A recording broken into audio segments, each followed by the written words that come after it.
The little red LED on the wall-mounted card reader didn't just blink. It sneered. It was a sharp electronic rejection that echoed louder than the hum of the rooftop AC unit, which had been rattling like a dying lung for 3 years because Director Walter Kincaid preferred spending the maintenance budget on corporate retreats to Cabo. I didn't panic. Panic is for people who have mortgages they can't afford and secrets they can't bury. I just stood there in the lobby, holding my plastic lanyard and looking at the glass doors of Aegis Solutions Corp. Like I was inspecting a crime scene that hadn't happened yet. The reflection in the glass showed my face, 58 years of practiced neutrality, eyes the color of a stormy Atlantic, and a posture that said middle management but meant ballistics expert. My name is Julian Vance, and for 12 years, I had been the guy who signed off on the fire drills and the compliance forms. At least, that was the cover. Having card trouble, Julian? The voice came from behind me, dripping with the kind of false sympathy you usually find in a divorce lawyer's foyer. It was Gavin Murphy, our new chief of corporate security. The title was a joke. Murphy was an ex-cop who had been bounced from the force for excessive enthusiasm, and now spent his days patrolling a carpeted hallway of accountants like he was storming the beaches of Normandy. He smelled like cheap Old Spice and insecurity. "It's red, Murphy," I said, my voice flat. "Usually means the bill wasn't paid, or someone pressed the wrong button in the database." "Director wants a word," Murphy said, hooking his thumbs into his tactical utility belt. He wasn't wearing a duty weapon, just a taser and a flashlight, but he stood like he was packing a howitzer. Escorted entry only. I looked at him, really looked at him. I saw the sweat beading on his upper lip, the way his eyes darted to the receptionist, then back to me. He was performing. This was theater. And if you enjoy watching a grown man try to intimidate a professional who knows exactly where the bodies are buried, you might want to pay close attention because this train wreck is just leaving the station. "Lead the way, brave soldier," I said. He didn't like that. His jaw tightened, that little muscle jumping in his cheek like a trapped insect. He swiped his own badge, a gold-plated monstrosity he definitely paid for himself, and the security doors hissed open. The office smelled of stale coffee, ozone from the copiers, and the low-grade despair of 200 people realizing the weekend was still 4 days away. I walked past the rows of cubicles. Heads popped up like gophers. Clara from accounting looked away quickly, pretending to study a spreadsheet. Dave from logistics suddenly found his stapler fascinating. They knew. In a corporate ecosystem, the smell of blood travels faster than a reply-all email. Murphy marched me past my own office, a modest 10 by 10 box, where I'd spent 12 years pretending to care about diversity seminars, and straight toward the mahogany double doors at the end of the hall. The director's suite. Walter Kincaid was sitting behind a desk that cost more than my first car. He was flanked by 2 suits I didn't recognize, corporate legal, looking like they were carved out of soap and cynicism. Kincaid was 50, tanned to the color of a baseball mitt, with teeth that were aggressively white. "Julian," Kincaid said, not standing up. He gestured to a chair that was significantly lower than his own, a classic power move. I remained standing. "Walter," I replied. "Murphy here seems to think I'm a flight risk. He's breathing down my neck so hard I'm worried he's going to propose." Murphy bristled by the door. Kincaid offered a tight, condescending smile. "We've decided your services are no longer required, effective immediately." The silence that followed was heavy, textured like a wool blanket in summer. I let it stretch. I wanted to see who would twitch first. It was the lawyer on the left. He shifted his feet and tapped a pen against his leather folder. "Restructuring?" I asked. "Exactly," Kincaid said, looking relieved that I was playing by the script. "We're pivoting your role. Compliance needs fresh eyes. Someone who understands the modern agility required in federal contracting." Modern agility. That was code for someone who won't notice that Kincaid is funneling $150,000 a month into a shell company registered in Delaware. "I see," I said. "And the 12 years of institutional knowledge, the audit trails, the delicate relationship with the Department of Labor." "We have it covered," Kincaid said, waving a hand as if swatting a fly. "HR has your severance package ready. Standard 2 weeks provided you sign the non-disclosure agreement. An NDA, of course." They wanted to buy my silence with the equivalent of a used sedan. I don't think I'll be signing that, I said softly. Kincaid's white smile faltered. It's not optional if you want the check, Julian. I don't want the check, Walter. I want to know if you're sure about this. Really sure. Because once I walk out that door, I can't protect you from what comes next. Kincaid laughed. It was a sharp and ugly bark. Protect me? You plan the fire drills, Julian. You organize the holiday potlucks. You're a glorified hall monitor. I think I'll survive without your protection. He leaned forward, his expensive cologne wafting across the desk. Murphy, escort him out. He has 5 minutes to collect personal effects. No electronics. Understood, Murphy said, grabbing my elbow. I pulled my arm away, not violently, just firmly. Don't touch me. I looked Kincaid in the eyes one last time. I was memorizing the arrogance. I wanted to remember exactly how smug he looked, sitting on his throne of lies, thinking he was the king of the jungle. He didn't know he was just a termite in a house that had already been targeted for demolition. Goodbye, Walter, I said. As Murphy marched me back through the gauntlet of staring coworkers, I didn't feel humiliation. I didn't feel sad. I felt a cold, jagged shard of anticipation in my gut. It was the feeling of a sniper adjusting for windage. They thought they were taking out the trash. They didn't realize they were unplugging the containment unit.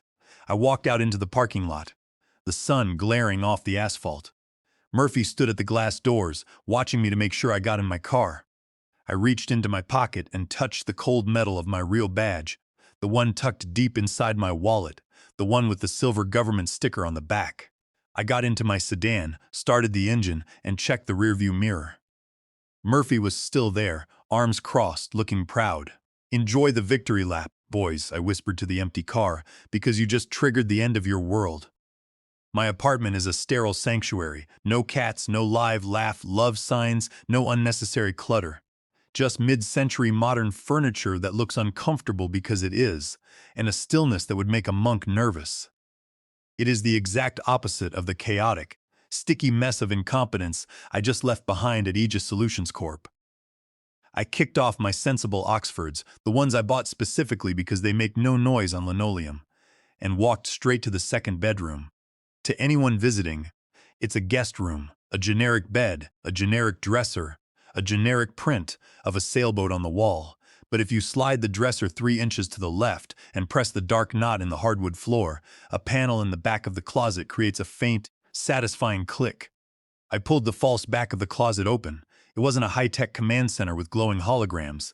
It was paper, boxes and boxes of paper. Hard drives are sizable, cloud storage is hackable, but paper is boring. Paper is heavy and nobody wants to sift through 12 years of physical invoices, manifest logs, and travel expense reports. Nobody except me. I pulled out a thick black binder labeled Unmapped Asset A7329. This was my life's work. Not the compliance training I pretended to run, but the shadow audit I'd been conducting since the day Walter Kincaid first charged a $5,000 consulting fee to a company that didn't exist. I sat on the floor, the binder heavy in my lap. I opened it to the most recent tab. The smell of the Aegis lobby was still in my nose, that unique blend of cheap carpet glue and ambition. I poured myself a glass of water, room temperature, no ice. Efficient. I booted up my laptop. Not the company-issued brick they confiscated, but a custom rig with encryption, strong enough to give the National Security Agency a migraine. I logged into a backdoor access portal I'd installed in the Aegis server architecture back in 2018, disguised as a printer driver update.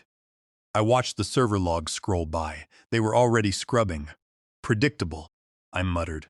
I could see Murphy's login credentials clumsily fumbling through the human resources database, deleting my active status and erasing my email archives. He was using a digital sledgehammer when he should have been using a scalpel. He was deleting the records of the files, but not the metadata of the deletion itself.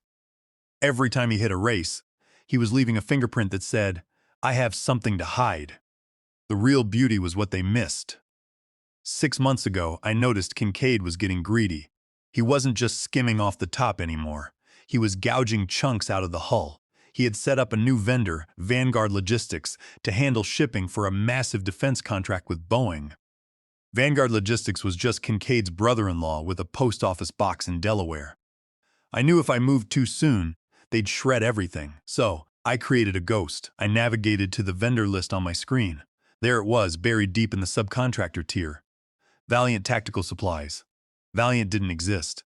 I had created the LLC using the same shell company templates Kincaid used. He signed the contract without reading, just like he signed everything that promised a kickback. Here's the twist. Valiant Tactical Supplies was the only vendor in the system that was fully 100% compliant with Federal Oversight Regulation 44B.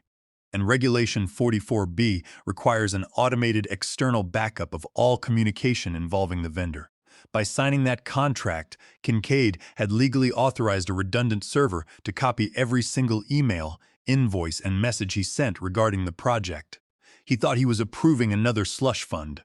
He was actually signing a warrant for his own digital wiretap.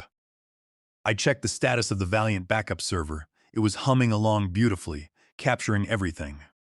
I saw a new email from Kincaid to his personal lawyer, timestamped 20 minutes ago. Subject: the dead weight is gone. Body: we're clear. Murphy walked him out, scrubbed the communication logs just in case, but he doesn't know about the Delaware accounts. We're safe. I took a sip of my water. The arrogance was breathtaking. Kincaid truly believed that because I wore cardigans and organized the holiday's Secret Santa, I was incapable of understanding complex embezzlement schemes. He thought compliance officer meant doormat. I reached for my phone, a burner prepaid disposable. I dialed a number that didn't appear in any contact list. It rang once. "Status?" a voice asked. No greeting, just a gravelly baritone that sounded like it had been gargling with asphalt. This was Handler Zero, my contact at the Department of Justice. "I'm out," I said. "They terminated the cover. Compromised?" "No," I said, running a finger down the spine of the black binder. "Arrogant. They're cleaning house because they're about to scale up the theft. They think I was just dead weight. Do we pull the plug?" Zero asked. I looked at the screen at Kincaid's email. "Not yet. I want them to relax. I want them to think they've won. Let them spend the weekend high-fiving on timeline." "Give me 48 hours, I said. "I have the breadcrumbs laid out. I just need to make sure the rats follow them." "You're walking a thin line, Julian. If they realize you have the data..." "Their biggest concern right now is filing my termination paperwork," I interrupted. "They don't know I'm the one who built the maze they're running in ADAB 48 hours, Zero said. "Then we bring the hammer." "No," I corrected him, closing the laptop with a soft snap. "I am the hammer. You guys are just the cleanup crew." I hung up. The apartment was silent again. I looked at the binder. I had them dead to rights. But justice isn't just about the verdict. It's about the terror of the realization. I wanted Kincaid to sweat. I wanted him to wake up in the middle of the night wondering why the air felt thinner. I walked to the window and looked out at the city skyline. Somewhere out there, Walter Kincaid was pouring a scotch, laughing about the legacy hire he just fired. "Drink up, Walter. It's the last good drink you're going to have for the next 20 years. Mayor is a funny thing. Sometimes it's a blur, and sometimes it's 4K video footage with crystal clear audio. For me, it's usually the latter, especially when I'm wearing a wire." I closed my eyes and let my mind drift back 5 years. The annual contractors for Kids Gala. A ballroom at the Hyatt Regency that smelled of desperate cologne, hairspray, and prime rib that had been sitting under heat lamps for too long. It was a sea of black ties and sparkly dresses. A room full of people who charged the government $800 for a tactical folding chair and then patted themselves on the back for buying a table at a charity event. I was there as support staff, which meant I was holding Kincaid's extra business cards and making sure his wife didn't drink too many martinis. Walter Kincaid was in his element. He was 3 scotches deep, his face flushed an alarming shade of crimson, holding court near the ice sculpture of a fighter jet. "It's a volume game, boys," Kincaid was shouting to junior VPs from rival firms who were hoping to catch some of his overflow. "You think the margins are in the tech? Hell no. The margins are in the logistics, the padding." I stood about 4 feet away, clutching a leather binder that contained a high-fidelity audio recorder disguised as a pen. I looked bored. In reality, I was angling the recorder to capture every single syllable. But Walter, one of the junior VPs, asked, "Doesn't the DCAA audit the shipping manifests?" Kincaid laughed, slapping the kid on the shoulder hard enough to spill his drink. "Audit, son? They don't have the manpower to audit a lemonade stand. You bury the cost in miscellaneous expediting fees. You charge Uncle Sam $800 for a folding chair because it had to be tactically deployed. It's not fraud if they sign the check. The circle laughed. Kincaid turned and saw me standing there. His eyes slid over me like I was a piece of cheap office furniture. "Julian," he bellowed, waving me over. "Get over here. Tell these boys about the audit last year. The one with the labor hours." I stepped forward, smiling.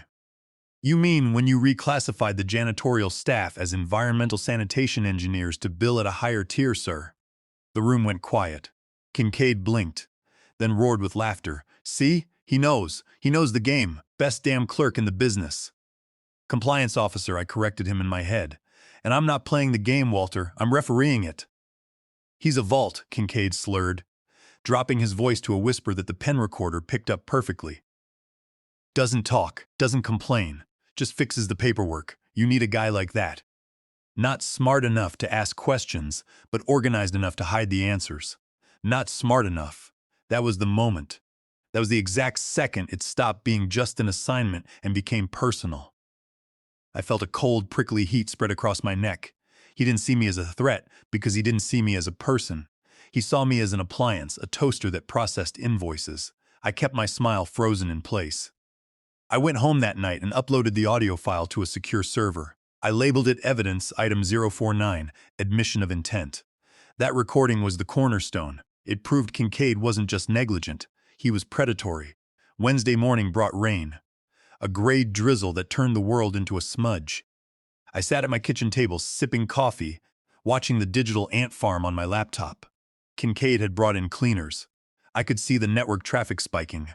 My insider in records, Clara Mercer, sent me a text via an encrypted messaging app. "It's a bloodbath here," Clara wrote. "Murphy is interrogating the interns, asking if they ever saw you with a flash drive. Tell him I used to eat flash drives for lunch." "Good for fiber," I replied. "Seriously, though," Clara sent back. "They brought in some outside IT guy. Looks like he lives in his mom's basement, wearing a Crypto King t-shirt. Perfect." Kincaid had hired a discount hacker. I tapped into the internal security camera feed. I still had access to the camera in the hallway outside the server room because they hadn't changed the default factory password in 8 years. I watched as a young guy with a majestic neckbeard and a hoodie plugged a laptop into the main switch. He was trying to wipe the server logs. I could tell because the system performance dropped by 40%. He was running a brute force deletion script. It was sloppy and noisy. "Oh, honey," I whispered, watching him on my screen. "You're not wiping the data, you're just hiding the shortcuts." He was deleting the pointers to the files, but the data blocks themselves were still sitting on the hard drives. Murphy walked into the camera frame. He was pacing, yelling at the IT kid. Murphy was panicked, pointing at the server rack and making chopping motions with his hand. "Cut it, kill it." My phone buzzed again. It was Clara. "Murphy is calling former employees. He just called Dave from 3 years ago, asking if you ever talked about Delaware or offshore accounts." I laughed, a dry, humorless sound. Murphy was doing my work for me. By calling around and asking specific questions, he was confirming to everyone that there were offshore accounts. "Keep digging, Murphy. You're digging your own grave." I decided to help them out. I executed a small script I'd written weeks ago. It was a digital trail. The script created a sudden, localized activity spike in a dormant folder on the shared drive. The folder was labeled Archive 2020 Personal. It was empty except for one file, a receipt for a pizza I ordered 3 years ago. But to the Crypto King monitoring the network, that spike would look like a massive data exfiltration in progress. On the camera feed, I saw the IT kid jump. He pointed at his screen. Murphy rushed over, his face turning the color of boiled ham. They were panicking. The IT kid typed furiously, trying to block the imaginary intruder, and initiated a system-wide lockdown. The entire Aegis network went dark. Email, phones, shared drives, everything. The IT kid had panicked and pulled the plug on his own company. I leaned back in my chair. Now they were blind. They couldn't communicate, couldn't trade files, and most importantly, they couldn't process payments. I picked up my phone and texted Clara, "Why is the email down?" "You are evil," Clara replied. "The IT guy is crying." Kincaid just screamed so loud a vein popped in his forehead. While they were running around in the dark trying to reboot their servers, I prepared the physical package, a simple manila envelope, no return address. Inside, a printout of the Valiant Tactical Supplies vendor agreement signed by Walter Kincaid. Highlighted in neon yellow was Clause 44B, mandatory external data redundancy.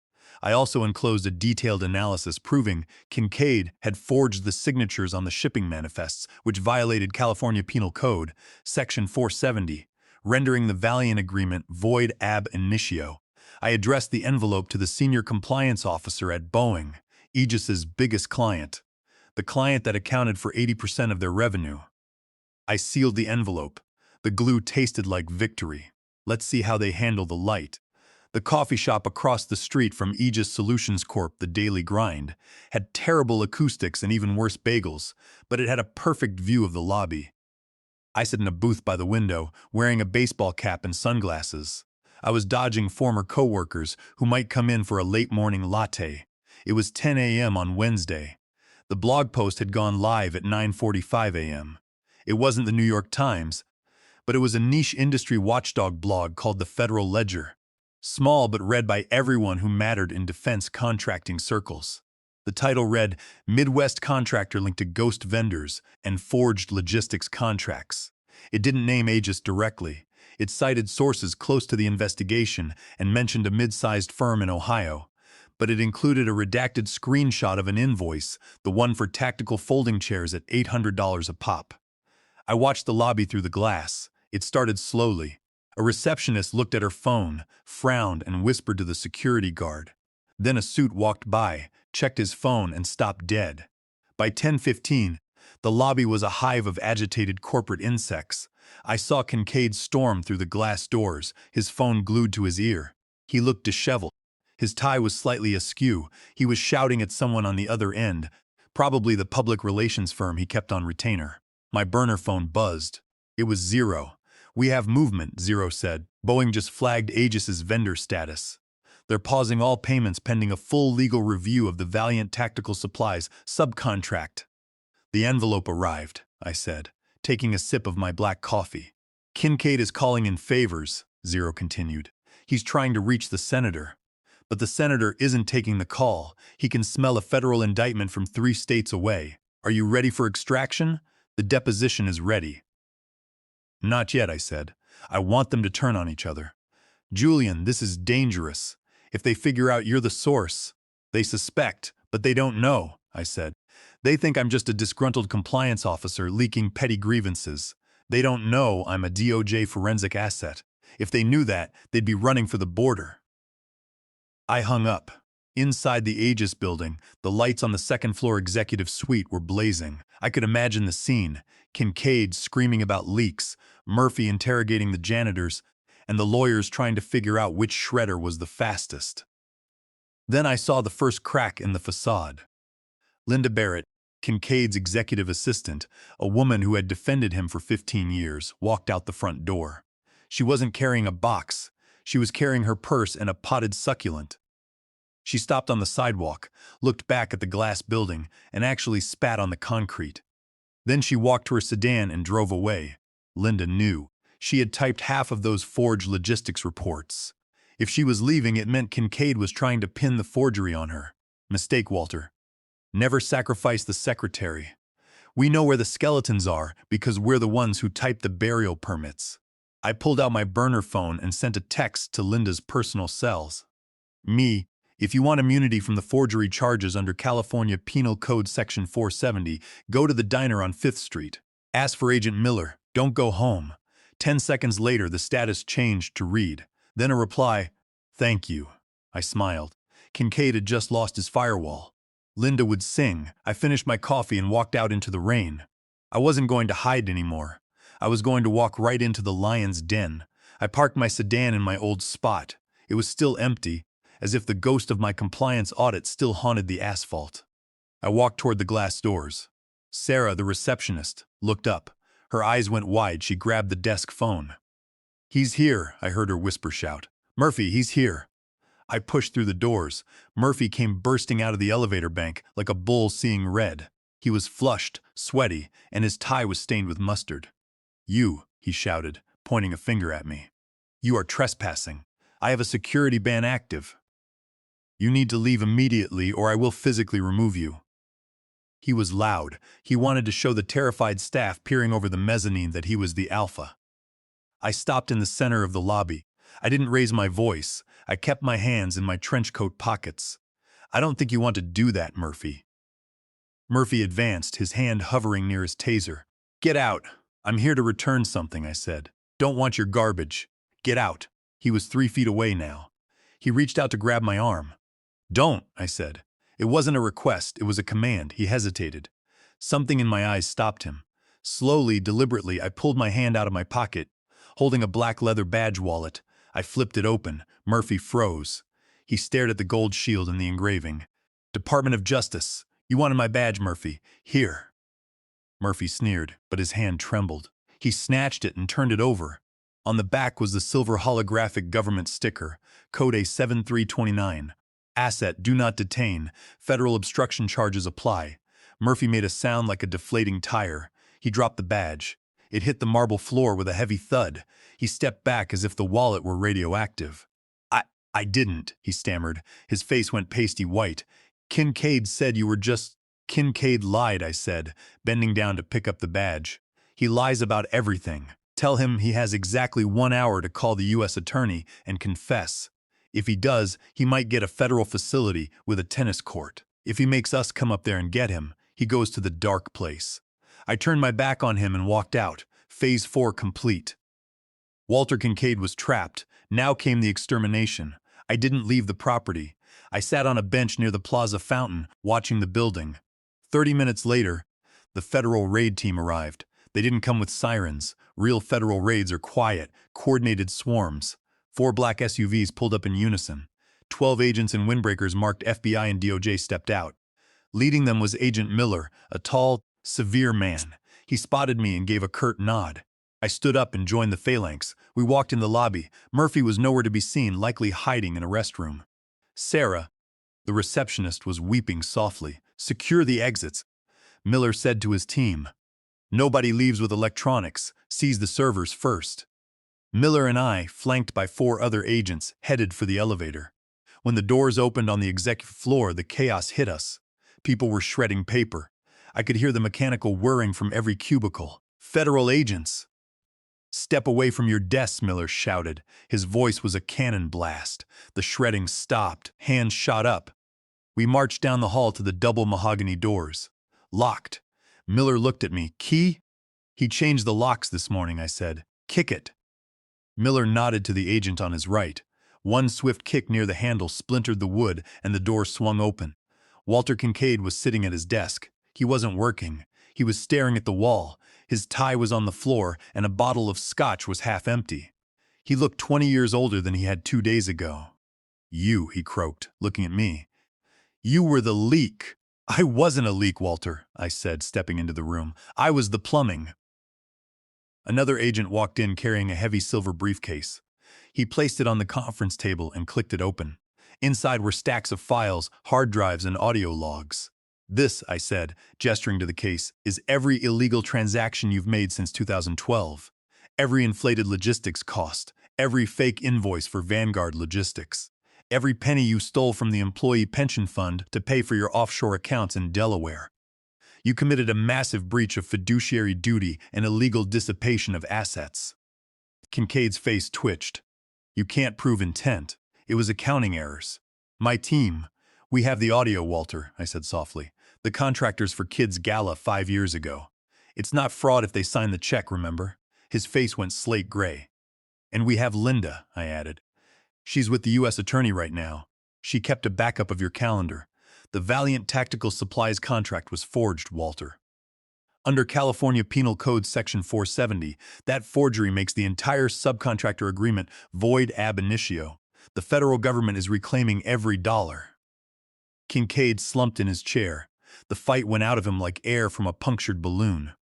He wasn't a corporate titan anymore. He was just a thief in a suit. "Who are you?" he whispered. "You made coffee. You organized the Secret Santa. I'm Asset A7329, I said. "And the coffee was decaf for 12 years. I thought you needed to calm down." Miller stepped forward with handcuffs. Walter Kincaid, you are under arrest for conspiracy to defraud the United States government, wire fraud, and money laundering. As they pulled his hands behind his back, Kincaid looked at me one last time. There was no hate in his eyes anymore, just confusion. He still couldn't understand how the office furniture had come to life and eaten him. Why? He asked. Why wait so long? Because, I said, leaning in close, I wanted to see how high you would build the tower before I kicked out the foundation. They marched him out. I stayed in the office for a moment, looking at the opulent decor. It all smelled of rot. I walked out of the executive suite and down to the main floor. The hum was gone. The phones weren't ringing. It was silent. The employees were huddled in groups. They watched me pass. I saw Clara. Is it true about the fraud? She asked, her voice small. It's true, Clara, all of it. What happens to us? She asked. File for unemployment, I said gently. And then find a job at a company that doesn't steal from its clients. You'll be okay, Clara. You're good at math. I kept walking. I wasn't their father. I was the surgeon who had just cut out the tumor. The recovery was up to them. I walked past my old cubicle.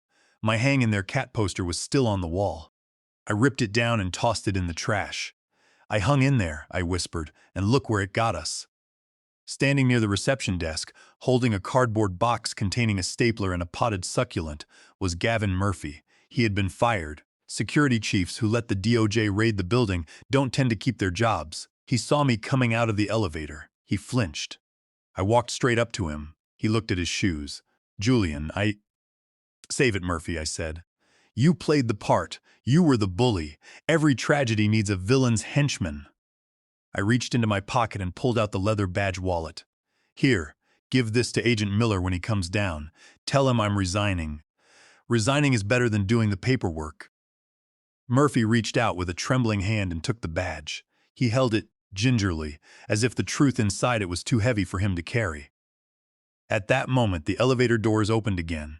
2 agents walked out, escorting Walter Kincaid in handcuffs. He stopped when he saw me. You, Kincaid started, his voice raspy. You were a ghost. You were never really here, were you? I looked him in the eye. I was the only thing in this building that was real, Walter. Everything else was a receipt for something you couldn't afford. I didn't wait for a response. I turned and walked toward the glass doors. Julian, Kincaid called out, a desperate, pathetic sound. Who's going to handle the audit next month? I didn't look back. I just laughed, a real laugh. I pushed through the doors and stepped out into the Ohio afternoon. The sun had finally broken through the clouds completely. The wet pavement shone like silver. I walked to my sedan. I didn't look at the building. I didn't look at the window where I had spent 12 years of my life. I got in, started the engine, and rolled down the window. I took a deep breath. No more fake compliance reviews, no more fake smiles, no more Director Kincaid. I put the car in drive and pulled out of the parking lot. I didn't just survive Aegis Solutions. I dismantled an empire with a sticker, a binder, and the patience of a sniper. And the best part? No one saw me coming, not until it was already too late. I merged onto the highway, turned up the radio, and drove. I was going anywhere but here. Arrogance blinds the powerful every single time. Julian's patience and strategic reveal, through a simple badge sticker, dismantled an entire corrupt operation. It's a sharp reminder. True power isn't always loud or flashy. Often, it's the quiet, meticulous force, perfectly timed. Never mistake someone's calm demeanor for weakness. Always respect the depth beneath the surface. Thank you for joining us on this corporate tale of justice.